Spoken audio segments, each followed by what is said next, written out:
What are you smoking at, James? A cigarette? Why are you smoking that? Well, why the fuck not?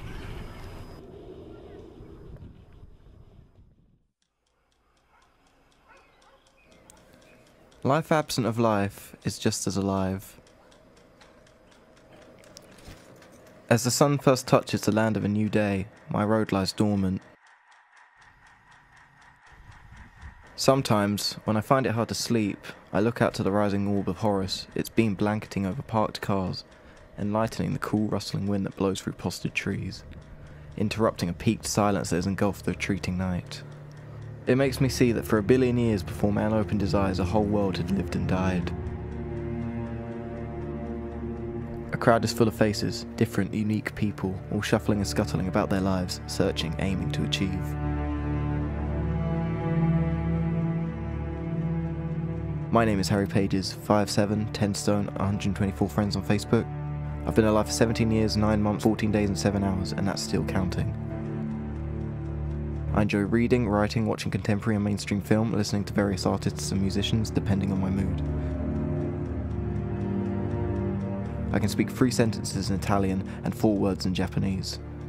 I currently find myself bogged down in a purgatory, a middle child of history, no purpose, no subculture to aim my determination or talent, without weary wisdom or sprying dreams to mould me.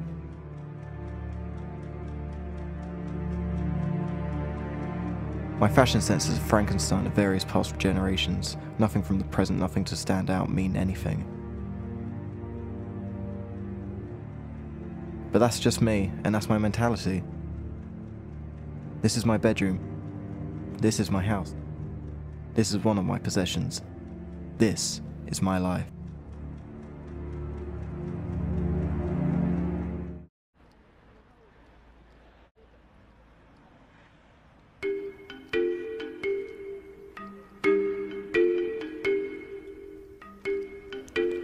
I currently study media at Coulston College, and I'm a senior year 13. I come to college because I think it's like a door into like leading me into the future. When I hear this, I still need reminding that I've evolved into a young adult, and the world flies by with childish perception for me. I think a lot of people have come here because it's their last opportunity, their last resort. Prior and following its recent renovation, Coulston has had its fair share of controversies and issues. Following a recent Poor Ofsted report, Reigate College has taken us over in administration, and our headmaster resigned, though many speculate it was to save him from an impending fear of being sacked. Well, I don't know, I think how low the standards are. I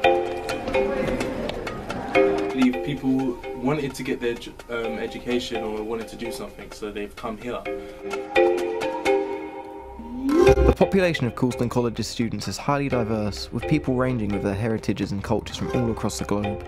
Hundreds of lives, spanning throughout history, encounters shaping and moulding people, all so that we can end up here, under this one roof dedicated to education. But is that really why the youth of today are here? A lot of them, they want to go to university, but I don't think they know why they want to go to university. Some know about it through friends or things. Normally they've got their own particular learning program in mind. People that do come here and they don't really work, and I mean they just mess around, they're just talking to people. Some people just come to find friends. I walk around, skulk the corridors, procrastination the bane of our minds, distractions throwing themselves before the work we slowly edge away from. It's then that I ponder, why are these people here? What's the point?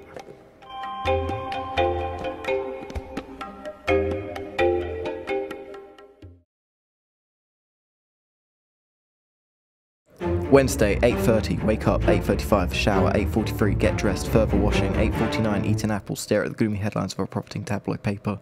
8:51, be outside at the bus stop waiting to catch the 404, which is scheduled to arrive at 8:54 and drop me off at college by 8:57, giving me 3 minutes to time to get into the college and attend my lesson.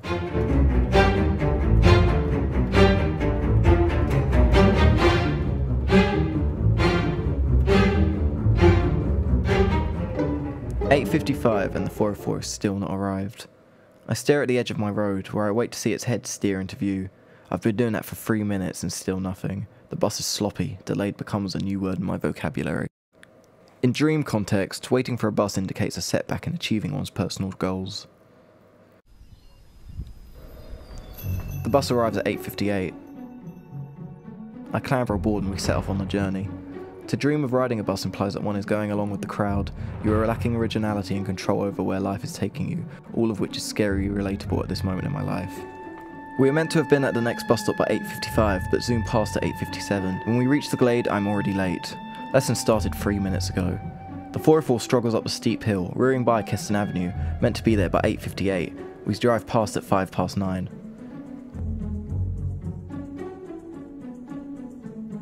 We slip into the slipstream of traffic, surfing the wave, arriving at more bus stops late, picking up late and dazed passengers.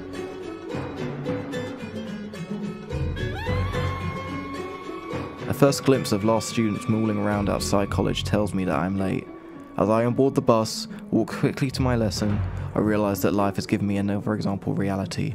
All these people, all the youth around me, plans of education set to give them opportunities just for the work they put in now, unaware that plans can go astray, just as my journey to college did, and short unexpected pitfalls can leave one leaving a future never expected. Home. The day is done. A tired son departs for us, only to continue his job far across the world, a busy parent. As light leaves me, I think about where it will be shining as I slumber. Over America, Australia, India, Russia. Countries I have never been, and yet they exist without my reality, the only one I can understand to guide it and make it a wholesome perception. One such country few ever visit has been on communist lockdown for over 50 years. The left-wing country, based on a political thinking that makes all equal, held under a dictatorship by one Kim Jong-un, North Korea will also be starting a new day of radicalised lifestyle. Since 2012, the world has held its breath at the threat of nuclear war that the country has threatened. Any day nuclear apocalypse could ensue. Life ended within 10 minutes. Morning silence evoked across the globe, the wind its voice forevermore. I think about this tiptoe of destruction. It makes me think back at the people I've interviewed, how they walk blindly into a future they don't understand, with plans that could be split or broken at any notice. That's how I am also walking, nothing to point me in the correct line, trapezing over a cabin of uncertainty, just another walking atom adding to the structure of existence, led from young to the slaughter of education, raised, then told to jump from the cliff into the world of employment, where I will fall to my death in my late 70s. Is this the future we all live? Are all these things mutations of what life was meant to be? Where will any of us be in 20 years? All famous celebrities clamouring for a normalisation? Just more freaks in the freak kingdom? I look out over the world from my bedroom window, at the trees and the sky that is canvas behind it, swirling, mystifying. What is there in the unknown? What resides with it in the future? Death and destruction? What kind of future do we have left? Where will the falling lead me through the spanning depths? What lies, for anyone, beyond the horizon?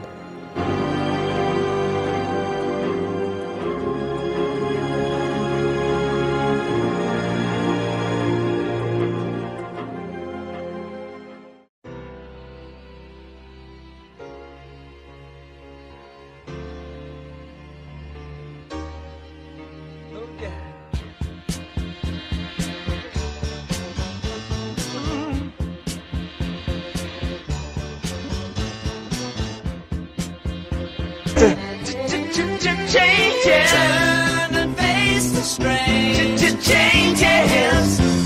You wanna be a richer man. Changes. Turn and face the strain. Changes. It's gonna have to be a different man. Time may change me, but I can't trace time.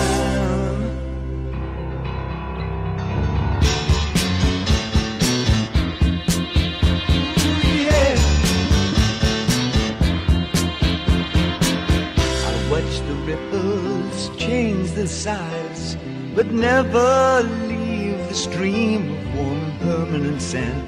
So the days float through my eyes, but still the days seem the same. Changes. Turn and face the strange. Changes. Don't tell them to grow up out of it. Changes. Turn and face the strange. Changes. Where's your shame? You've left us up to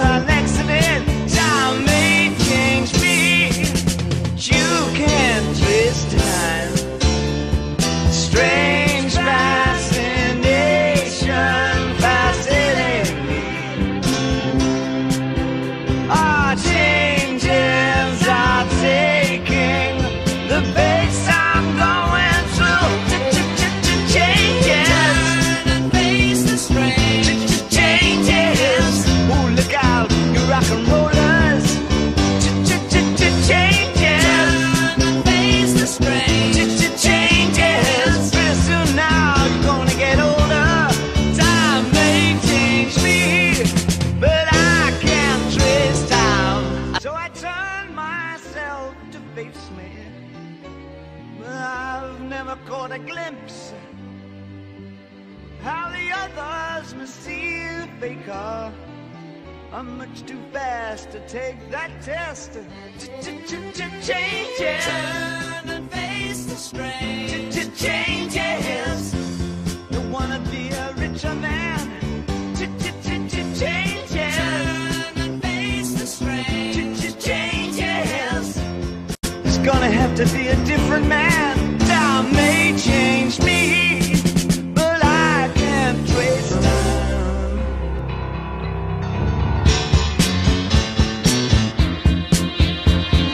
Yeah.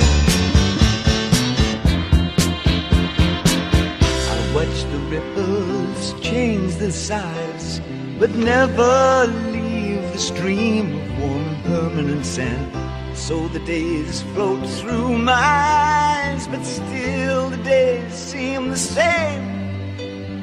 And these children that you spit on as they try to change their worlds are immune to your consultations. They're quite aware of what they're going through. Changes. Turn and face the strain. Changes. Oh, look out, you rock and rollers. Pretty soon now you're gonna get older.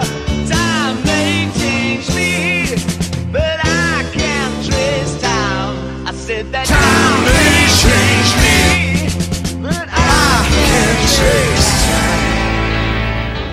time. The problem has always been the same. What's changed is our attitude towards the problem.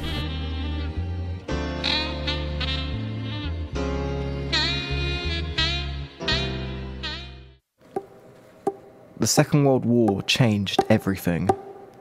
How would you describe the world you live in today? Fucked up.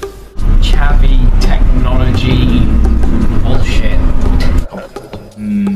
Decadent, lackluster, content. Whatever plans had been laid out, history was now rewritten. When I say lackluster, it means there isn't anything for people to actually do, to inspire, for any real reason to keep society going. Each generation for the past 50 years has been defined by some culture wave. Punks, hippies, mods, rockers, acid freaks, techno heads all seem to have a useful excess to seep humanity as a means of proud response to the tumbling dread the war in the last century ruled. But now, in this purgatory state of the generation I am a part of, we seem to have nothing. No great rebellion, no mark to leave future bearers of life, children lost in the images of old, staring blindly into the light of the future. What have we got to live for in the world? I'm on my way to Reigate College, visiting some friends, driving a 1980s Mini Cooper, a relic from an age that could never be foretold, the afterblast of the society we now reside in.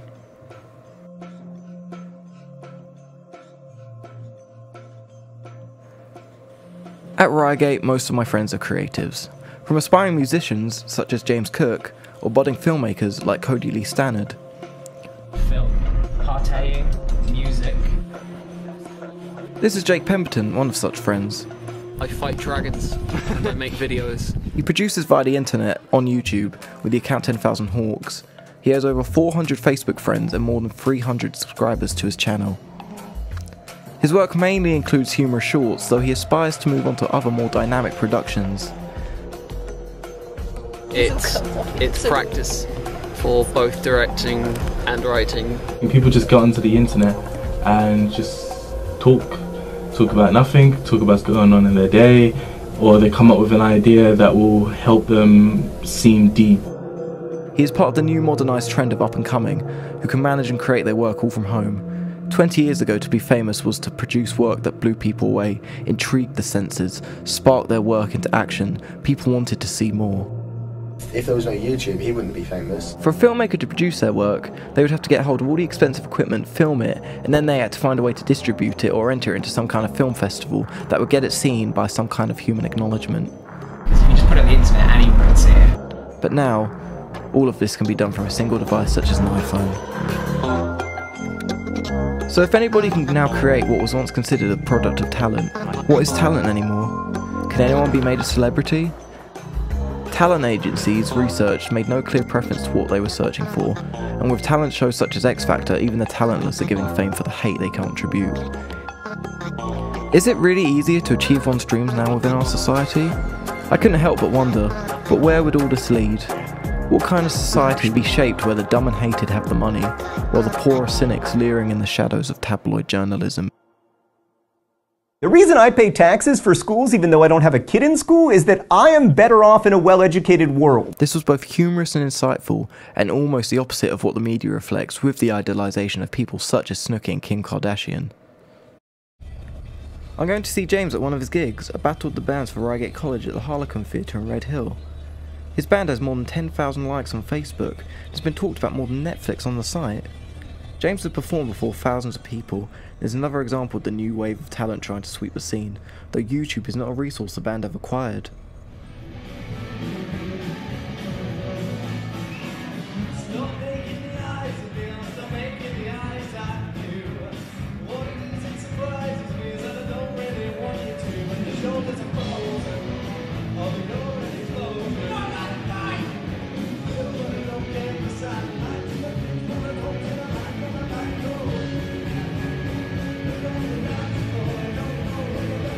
At the gig, limbs and bodies are flailed about. A small crowd has constructed a mosh pit before the stage of singers, and the softcore rock that the band played does not seem to go down well with the dark beings of death metal. Banging heads, screaming, ears all stretched like tribal royalty. I surveyed the onslaught, joyous faces avid for more destruction. Reminiscent of the punk era is supposedly dead, but the themes still appear to live. Hope for such a culture living on in the youth. But then I started thinking, all this destruction, so well enjoyed, reminiscent of the obsession with such an animalistic aspect of the human condition, an outcry gift from our time Darwin proclaimed we spent as beasts, now carrying as a burden in our subconscious. In 20 years, will a generation raised on video games incorporating murder and fighting be able to make life-ending decisions easier? Have we been cut to slowly lose our amour? The results for the talent show come in. James's team came second to last, apparently not having any work to be based on, and since none of the fans online had been updated via Facebook to attend the event, all the other bands had beaten them for the work on YouTube and other online sources to attract their fans to come instead. Modern bureaucracy, I thought. It used to be people went where the prophets told to reign, judgment based on that of a supposed god, telling us how to think, what to feel, when to cry, when to scream. But then God died. The Holocaust proved that to many. Left in the ashes of his body there was contempt and anger, free thoughts sprang into minds like acid to cells. People started thinking, ideas were springing and a renaissance was occurring, revolution on a frontal scale. But then something happened. We got bored. Technology developed itself. We invented the computer to think for us, when our brains were tired and became unused flabs of tissue crammed into hollow skulls. And then I realised, the answer striking me like lightning. What defines our generation? The clicking of gears, the stamping mouses, millions of years of development for it to stand here alongside us, as we ourselves have been formed. Technology. As the battle came to a close, several people I had met throughout the night approached me and my friends, telling us to add them on Facebook. In a social gathering filled with multiple persons, the first thing people choose to tell one another is to become part of their second identity, virtually. Over 1.11 billion people own an account on the social networking site, co-founded by Mark Zuckerberg. It has become a prominent feature of our society. Facebook gives us the features to communicate with cultures all across the globe. One can find a long-lost friend with just a name search and a bit of scrolling. But why am I telling you this? Chances are you, dear viewer, already own an account. Along with electrons and lines of code, it seems narcissism has become a prominent feature of being online. You upload pictures of daily events, from parties to self-indulged moments, pause on reality to take snapshots of just how much fun you are having for your virtual friends to see, all for that little swing, that spark, causing a flutter to mumble in the back of your mind about individuality. This is the kingdom I was talking about, where empathy will become less featured in our personalities as we sit at a cold desk and clatter away at weaponized keyboards. Our means of attacking people we don't even know. The internet is a new place the angry go to bitch and bicker. We have more technology than anyone before us. Technology is leading us down that path where, I think it's always led us down this path where we lose a part of our soul. As we go older, we mature. from that we lose the shyness that came with childhood. We adapt to interact with people, how to talk with them, learn that socialising is actually very fun, and there are some great people in the world. It's crazy, like, everything's just changed so much, like, technology's gone immense. Like, 10 years ago, a computer would have cost thousands of pounds, now you can pick them up for hundreds. But, with the rising trend of Facebook and other forms of social media, people are learning to instead be happy to be shy, to sit at their computers and not interact with others, and they are proud of it. If a society doesn't have a sense of who it is and what it stands for, it will continue to fall. Yeah.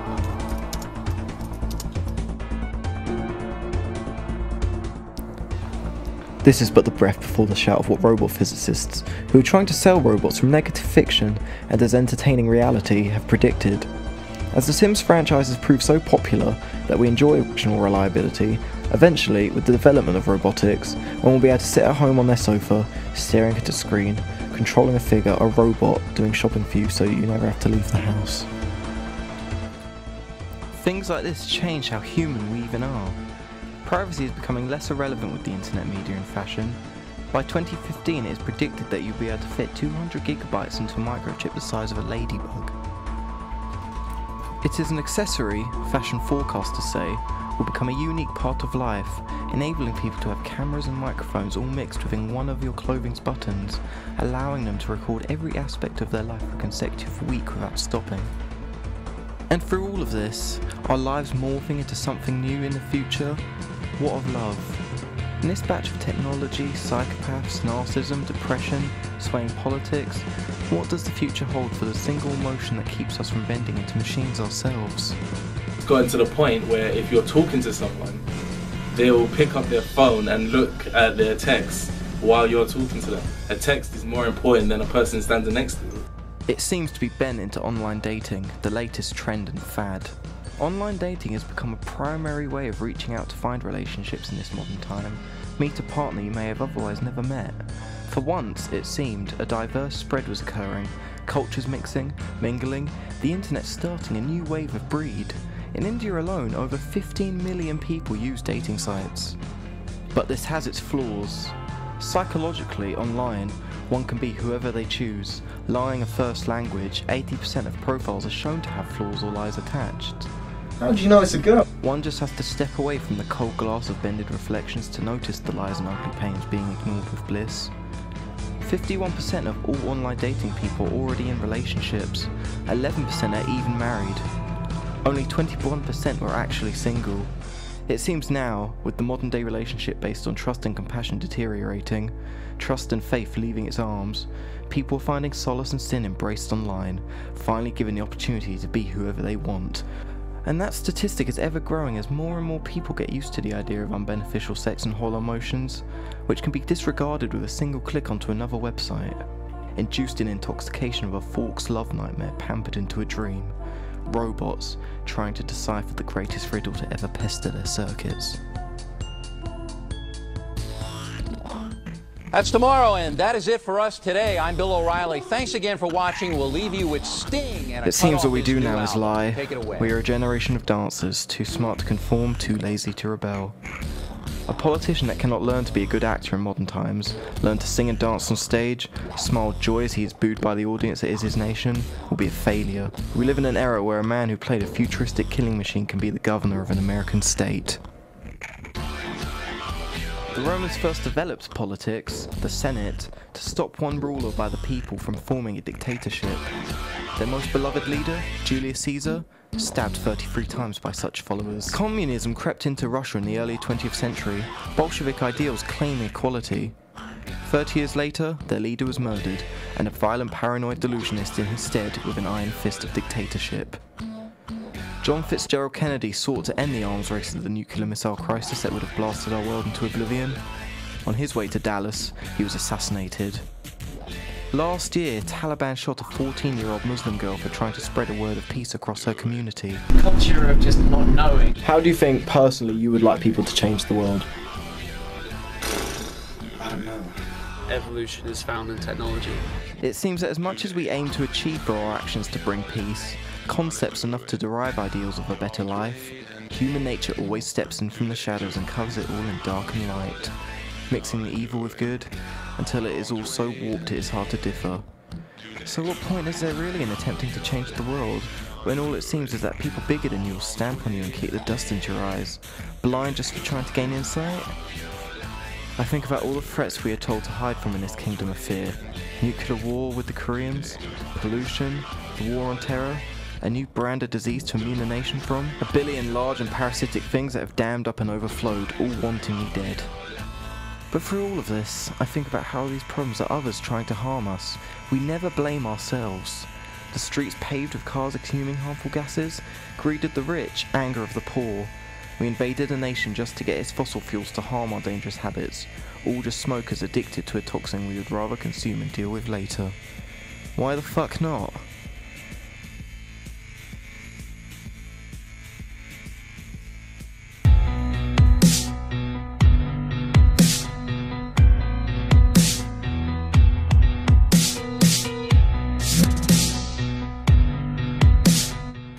Seeing that these questions needed answers, I wrote to our heads of state, the politicians. I hope that they will be able to give me an insight into any plans or hopes for the future, or will be able to let me peek at the horizon and not be blinded. Within a month, all the responses were in, most by email, but one by post. They had come from MP Richard Ottaway, Assembly members Caroline Pigeon and Stephen Knight, Green Party member Darren Johnson, Conservatives Kamal Syed, Joanne Oyer and Jenny Jones. As is the typical attitude, I ended up getting just more questions and answers. Kamal Syed just said, "Out of office. Regards, Syed." Caroline Pigeon seemed to lecture me on what her job actually constituted. Confusion was my main emotion through all these responses. Though I asked very deep and personal questions about the future, I just got bland and plain-faced responses.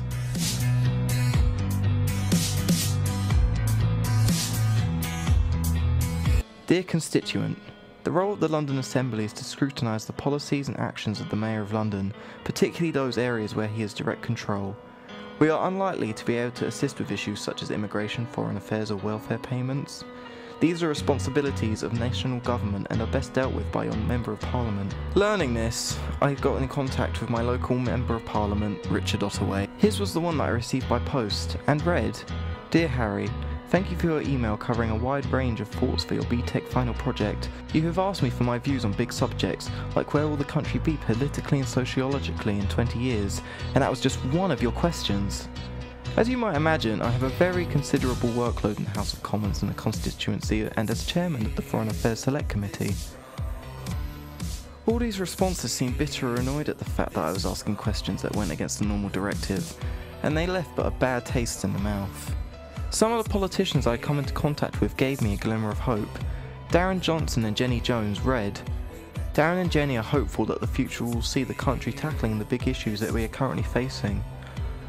They remain positive about the future because they currently come into contact with individuals and organisations who are working towards a better society and future for all the people. This showed me that there are others out there, and you just have to look for those people."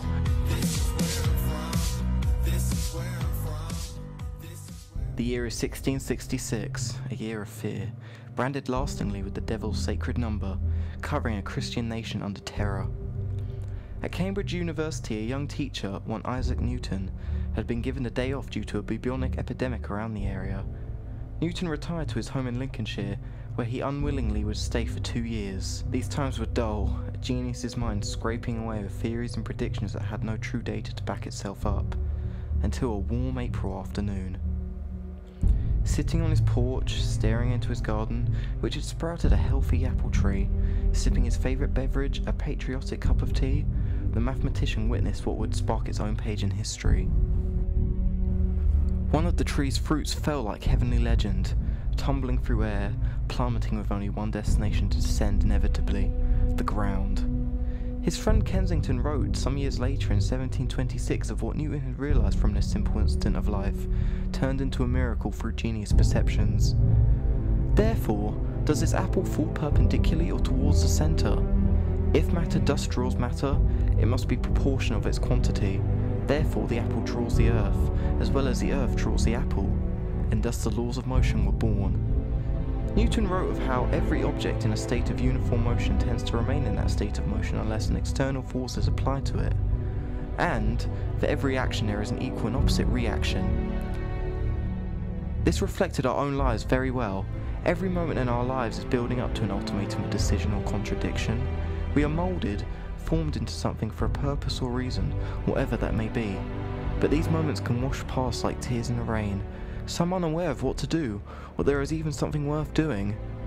What we nowadays don't seem to realise is that instead of waiting for others to get up and cause the external force, maybe we should ourselves consider being the ones that stand up and react, causing a shockwave of possible or equal, maybe possibly even opposite reactions, waving down the times and maybe, just maybe, making the change that the world demands. Achieve like a better future. Stop being ignorant. A lot of politicians are ignorant as well. Well, I was going to say I want to be successful, and what defines successful nowadays? So you want a revolution? Pretty much, because the politicians aren't going to say, okay, the people want a new world, we're going to sit down. They're going to say, oh my gosh, anarchy groups and rebels have broken out all over the world. Together, governments must unite, gather your armies and kill thousands of innocent people, wanting a better world. Yeah. A lot of people define success as how much money you have in your bank. I don't think that's right. Money's got no value whatsoever. In the 1960s, a sentence surfaced. Today is the first day of the rest of your life. This was a lifetime rehabilitation phrase that's timeless meaning has since been lost. People during the Cold War literally believed that death was an imminent tomorrow, and the eradication of existence was only too plausible, like a reflection of modern times for our population. And yet here we are, still breathing, still fucking, still alive. Cockroaches evolved into a society hiding from whatever fear we are told to glare at next. Instead of waiting for the resurrection of hope or a better age, one needs to get out there and forge their own. The horizon may seem distant, but soon we will be on its plains with a single blink, standing and staring amongst others, only able to look back, whether it is with rose-tinted glasses or a genuine joy to have partaken, and deciding then if we can face to look ahead once more is up to you.